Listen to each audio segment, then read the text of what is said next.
Você sabe qual é o número ideal de ações para a sua carteira de investimentos? Hoje eu vou te explicar isso de maneira bem objetiva.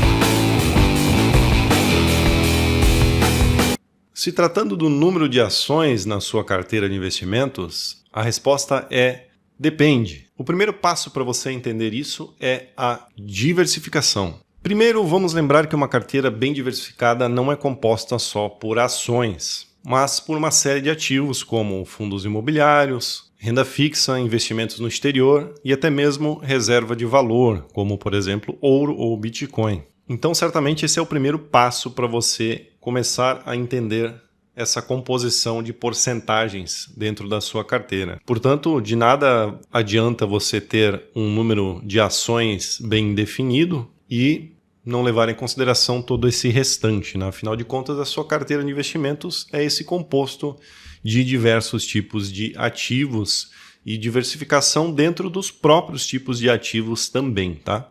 Um segundo ponto, e provavelmente um dos mais importantes nesse vídeo, é a sua capacidade de acompanhamento. O que isso significa?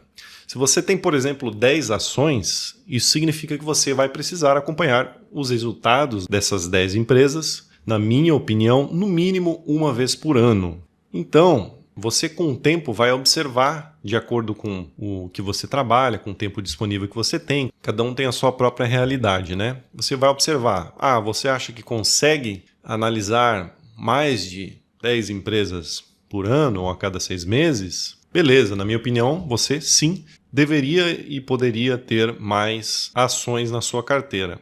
Agora, se você acha que 10 ações você já não consegue analisar, de repente tem que pensar num número mais baixo. E nessa conta você tem que colocar todos os ativos. Então, por exemplo, se você tem 10 ações no Brasil e tem 10 estoques no exterior, mais 10 fundos imobiliários, por exemplo, a gente está falando aí de 30 ativos para você acompanhar minimamente uma vez por ano, né? Então é bastante coisa. Então esse segundo ponto, que é a capacidade dos acompanhamentos, é definitivamente o mais importante para você definir algo que seja sensato para a sua realidade, né? Um ponto interessante aqui é a possibilidade de você ter no exterior, por exemplo, ETFs, né? Ao invés de estoques, o que possibilitaria menor tempo de análise, né? E aí, quem sabe, você conseguiria focar no stock picking somente no Brasil? Não sei. Aí você tem que pensar o que vai estar de acordo mais com a sua realidade, tá? Mas, quanto mais ativos você tiver na carteira, menor é a porcentagem que cada um deles vai representar no todo na sua carteira. Isso significa o quê? Significa o terceiro ponto que eu quero deixar claro, que é um menor peso por ativo. Então, quanto mais diversificada a sua carteira, quanto mais ativos, menor será o peso por ativo. Menor será a porcentagem de cada ativo na sua carteira como um todo. E aí, disso a gente tem dois resultados. O primeiro é mais segurança, porque quanto menor a porcentagem em cada ativo, caso algum desses ativos não performe tão bem ou até tenha uma rentabilidade negativa, vai afetar bem menos a sua carteira. E um segundo ponto é que se um ativo desses crescer exponencialmente, ele vai ter um impacto bem menor no crescimento total da sua carteira. Mas aqui eu vou te dar a minha opinião pessoal. Para mim, a chave de tudo é a diversificação. Então, quanto mais ativos você tiver a capacidade de analisar e que sejam bons ativos de fato, não tem problema você ter bastante ativos, bastante ações. Isso vai só te garantir mais segurança. Dificilmente alguém tem a capacidade de prever qual é o ativo que vai explodir. Isso é muito difícil. Ainda mais se tratando de Brasil, que se você for parar para estudar realmente as ações, os fundos imobiliários, você vai ver que não tem tanta opção assim. Você tem um número bem limitado de ativos realmente com fundamentos bons, ao contrário da Bolsa Americana, que você tem um número bem maior de ativos com bons fundamentos. Então, se tratando de Brasil, não só ações como fundos imobiliários, todos os ativos que você considerar que são bons, que têm bons fundamentos, e se você tiver a capacidade de avaliar o resultado deles no mínimo uma vez por ano, tenha-os na sua carteira, pois dessa forma você vai estar bem mais seguro e diversificado. E aí a gente chega num quarto ponto, que é mais uma espécie de alerta aqui para vocês, que é, quando você está começando os estudos nos investimentos, não tenha pressa para montar a sua carteira. Monte aos poucos. Estudou uma ação? Vá montando conforme você vai estudando cada uma das ações. Não queira se apressar e já colocar todas as ações de uma só vez. Estudou um ativo, tem certeza que ele tem bons fundamentos? Tem certeza que ele se encaixa na sua carteira? Compre. Não tem certeza? Espere um pouco, estude um pouco mais, vá aos poucos, ok? A construção de uma carteira ela é gradual. E quanto mais você estudar e entender uma empresa, mais segurança você vai ter nas suas decisões. E por último, e não menos importante, tome cuidado com a sobreposição de ativos na sua carteira.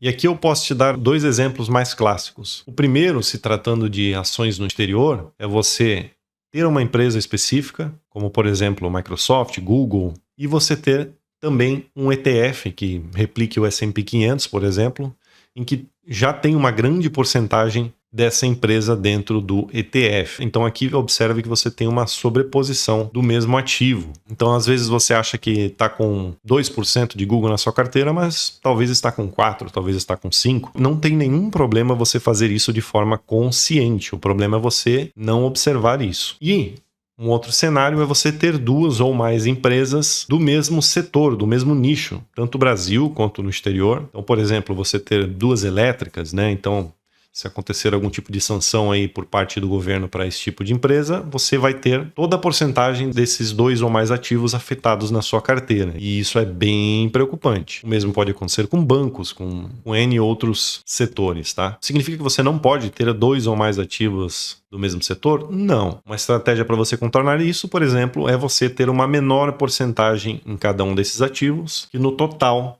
vai chegar aí em uma porcentagem ideal do setor na sua carteira. E lembrando que essa sobreposição pode acontecer não só isoladamente no Brasil ou no exterior, mas, por exemplo, você pode ter uma empresa no Brasil que seja no mesmo setor de uma empresa nos Estados Unidos. Então, essa sobreposição pode acontecer também dessa forma. E isso está completamente correlacionado com o número de ações na sua carteira.